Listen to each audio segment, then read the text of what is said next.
How to check for sounds on iPhone. To get started, unlock your iPhone and open the Settings app from your home screen. Once you are here, scroll down and tap on Accessibility as shown.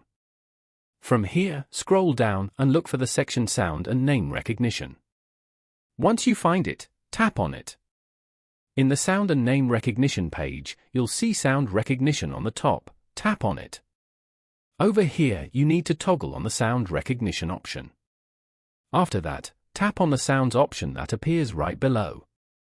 Now, let's select a sound from here, for example, siren. On the next page, just toggle on the siren option.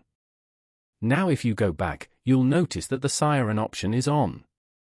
This way, you can also set custom sounds as well. Now, your iPhone will actively check for that sound and recognize it. Following these steps, you can easily check for sounds on iPhone.